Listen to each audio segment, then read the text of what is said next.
Hello everyone, কেমন আছো তোমরা সকলে? আশা করি তোমরা সকলে ভালো আছো। আজকে একটা নতুন ব্লগে সকলকে স্বাগত জানাই। মামপুর কাণ্ড দেখো, সে এখন সিঁড়ির ওপর উঠে বসে আছে। মা আসলে ঠাকুরের বাসনপত্র ওপর থেকে নিচে নামানোর জন্য সিঁড়িটা লাগিয়েছিল, আর তার জন্য মামপুর ওপর উঠে বসে আছে। আসলে কালকে আমাদের বাড়িতে নারায়ণ পুজো আছে দোল পূর্ণিমা উপলক্ষে, সেই জন্যই সব ঠাকুরের বাসন নামানো হচ্ছিল আজকে। মামপু ভাবছে ওটা সিঁড়ি নয়, ওটা দোলনা, তাই ভাবছে ওটা সুইচ টিপলে ওটা নাকি দোল দোল করবে। মামপু ওখান থেকে নেমে চলে গেছে এখন রান্নাঘরে। পূর্ণিমা দিয়ে আটা মাখছে বলে ও বসে আছে আটা নেওয়ার জন্য, সেটা নিয়েও খেলা করবে। সেই জন্য মন দিয়ে আটা মাখা দেখছে, কখন পূর্ণিমা দিয়ে ওকে আটা মেখে দেবে। বিকেলে যখনই আটা মাখা হয়, মামপু পৌঁছে যায় রান্নাঘরে আটা নেওয়ার জন্য। আটা পাওয়ার পর শটাং চলে এসেছে আমার কাছে। ওকে বিভিন্ন জিনিস বানিয়ে দিতে হবে, ও সেগুলোকে নিয়ে খেলা করবে। আমিও ছোটবেলায় আটা নিয়ে খেলতে খুব ভালোবাসতাম। মামপুকে যেমন অল্প আটা দিলেই ও সন্তুষ্ট হয়ে যায়, আমার আবার সেটা ছিল না। আমি অনেকটা আটা নিতাম খেলার জন্য, সেটা দিয়ে আবার মিষ্টিও বানাতাম। আমি মামপুর জন্য একটা ঘড়ি বানিয়ে দিয়েছি বলে ও সেটা পেয়ে খুব খুশি। আমার মেয়েটা আবার ঘড়ি পরতে খুব ভালোবাসে, সেই জন্য আটা দিয়ে ওকে ঘড়ি বানিয়ে দিয়েছি। আবার সেইটাকে তোমাদের দেখাচ্ছে, ওর কি সুন্দর ঘড়ি হয়েছে। তার জন্য ঘড়ি পেয়ে তো খুব খুশি। আমিও ওর জন্য আটা দিয়ে বিভিন্ন জিনিস বানাচ্ছি বলে, আর ও কখন সুযোগ পেয়ে আটাটাকে মুখের ভেতর ঢুকিয়ে নিয়েছিল। দেখতে পাইনি বলে আবার আরেকটা আটা মুখের ভেতর ঢোকাচ্ছে। সে জোর জবরদস্তি করে ওর মুখ থেকে আমাকে আটা বের করতে হচ্ছে। বাচ্চাদের যা বারণ করবেন তাই বেশি করে করবে ওরা। তুমি জানো এটা ঘন্টা বানাই না, আটা দেবো না আমি তোমায়। হ্যাঁ হ্যাঁ,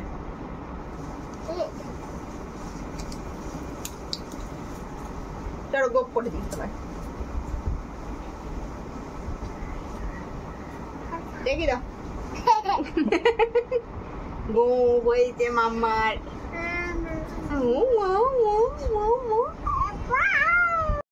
কালকে আমাদের পূর্ণিমা পুজো হবে 6:30টায়।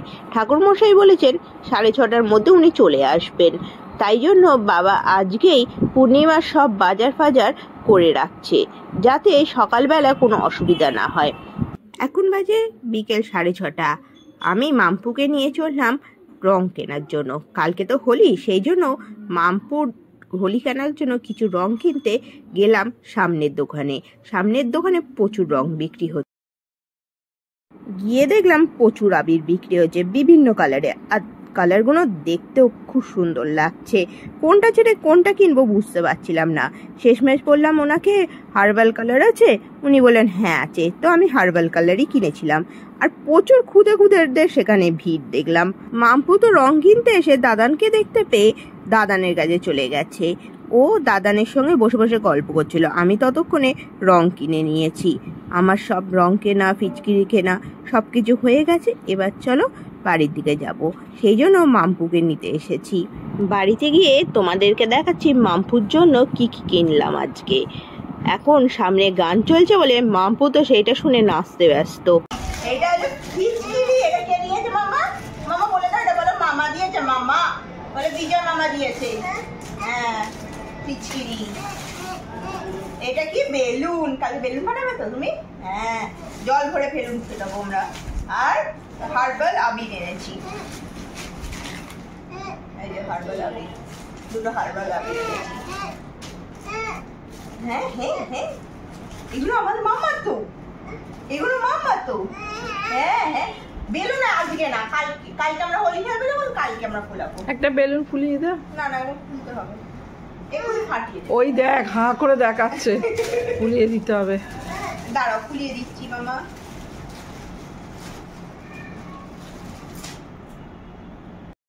মামপু বেলুন নিয়ে খেলতে খুব ভালোবাসে। বাইরে গেলে বেলুন দেখলে আগে ওকে বেলুন কিনে দিতে হয়।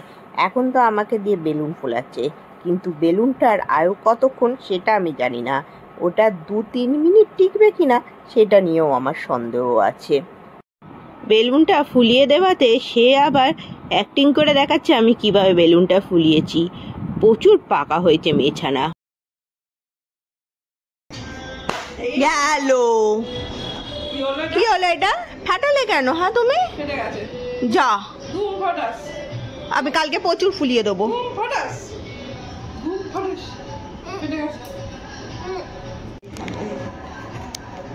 হ্যাঁ এইদিকে হাত দাও, হ্যাঁ এই হাত দাও, এখানে হাত দাও, হ্যাঁ দিয়ে পাখির রং দিয়ে দাও, রং দিয়ে দাও, তাই তাই তাই তাই রং দিয়ে দাও, রং দিয়ে দাও। আমাদের বাড়ির সামনে ন্যাড়া পোড়ানো হবে বলে তার জন্য এখন সব তৈরি করতে ব্যস্ত পাড়ার ছেলেরা। আগের বারেও এখানে ন্যাড়া পোড়ানো হয়েছিল, এবারেও হবে।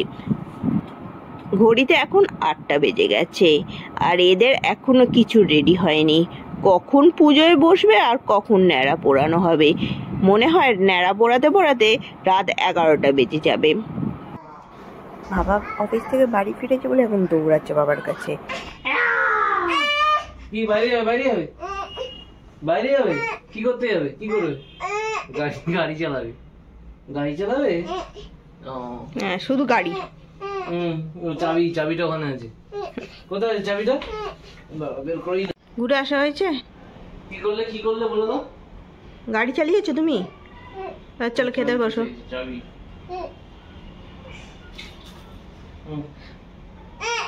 এই চাবি দিয়ে তুমি গাড়ি চালিয়েছো? ঠিক আছে, চলো এবার খেতে বসো। চলো চলো চলো। অলরেডি 8:30 বেজে গেছে। মাম্পুকে খাইয়ে দাইয়ে নিচে নিয়ে যাব ন্যাড়া পোড়ানো দেখার জন্য। মাম্পুকে খাইয়ে দাইয়ে আমি আর আদিত্য নিচে নিয়ে এসেছি। চলো মন্দিরে যাই প্রথমে, যেখানে হচ্ছে আজকের পুজো হচ্ছে। এখনো পুজো শুরু হয়নি, পুজোর জোগাড় চলছে। এখানে পুজো হবে, তারপর হোম হবে, তারপরেই ন্যাড়া পোড়ানো হবে। এখানে ঠাকুরের পুজো জোগাড়জাটি করছে। আর ওই পারে হচ্ছে মাম্পু আদিত্যের সঙ্গে বসে আছে চেয়ারে। একটা টেবিলের মধ্যে প্রচুর রং এখানে সাজানো আছে। যখন দহন হবে, মানে ন্যাড়া পোড়ানোর পর, এই রং দিয়ে সবাই মিলে হোলি খেলা হবে আজকের রাত্রিবেলায়। মাম্পু এখন টুপি কিনবে। সামনে একটা দোকান ছিল, তার মধ্যে টুপি বিক্রি হচ্ছিল, সেটা দেখে এখন মাম্পু সেখানে টুপি কিনতে এসেছে। এখন থেকে পছন্দ করা শিখে গেছে। নিজের পছন্দ অনুসারে এই টুপিটাও পছন্দ করেছে, সেটা কিনবে বলে, আর সেটাই পরে নিয়েছে। দেখো, টুপিটা ওর এতই পছন্দ হয়েছে যে বাড়িতে এসেও সেই টুপিটা মাথা থেকে খুলছে না, সেটাই পরে বসে আছে। এখন ন্যাড়া পোড়াতে অনেক সময় আছে, কারণ সবে পুজো শুরু হবে। আর ন্যাড়া পোড়ানো ওই দিকটা উপর থেকে দেখলাম খুব সুন্দরভাবে সাজানো হয়ে গেছে অলরেডি। আমরা আগে খাওয়া দাওয়া করে তারপর নিচে যাব। বাজে রাত 10:30। আমরা খাওয়া দাওয়া করে মাম্পুকে ঘুম পাড়িয়ে তারপর এসেছি ন্যাড়া পোড়ানো দেখতে। এখনো এখানে ন্যাড়া পোড়ানো হয়নি, এখনো মন্দিরে পুজো চলছে, হোম চলছে। মন্দিরের হোম শেষ হবার পর যেখানে ন্যাড়া পোড়ানো হবে সেখানে সকল মহিলারা পুজো করবেন, তারপর ন্যাড়া পোড়ানো হবে। ন্যাড়া পোড়ানো উপলক্ষে প্রচুর মানুষের এখানে সমাগম হয়েছে। মহিলারা এখানে সকলে হচ্ছে পুজো শুরু করে দিয়েছে। ন্যাড়া পোড়ানো যেখানে হবে সেখানে, ওখানে দাঁড়াতে 11টা বেজে গেছে, কিন্তু এখনো ন্যাড়া পোড়ানো হয়নি। তো আমি আর আদিত্য বাড়ি ফিরে এলাম, কারণ মাম্পু ঘুম থেকে উঠে গিয়ে মাকে যদি পাশে না দেখতে পায় তখন কান্নাকাটি শুরু পেয়ে। আমাদের ব্যালকনি দিয়ে পরিষ্কার দেখা যাবে ন্যাড়া পোড়ানো, তাই ব্যালকনি থেকেই দেখবো বলে বাড়ি চলে এলাম। এখনো ন্যাড়া পোড়ানো শুরু হয়নি, আর ওইদিকে সকলে হোলি খেলা শুরু করে দিয়েছে। ন্যাড়া পোড়ানোর মাধ্যমেই শুরু হয়ে গেল হোলি উৎসব। আর হোলি উপলক্ষে চারদিকটা যেন রঙিন হয়ে উঠেছে। সকলেই যেন আজ থেকেই হোলি খেলা শুরু করে দিল। আজকের ভিডিওটা এইটুকুই। ভালো লাগলে লাইক, শেয়ার অ্যান্ড সাবস্ক্রাইব করতে ভুলো না। সকলে ভালো থেকো, সুস্থ থেকো, আর সকলকে ভালো রেখো। Tata, by.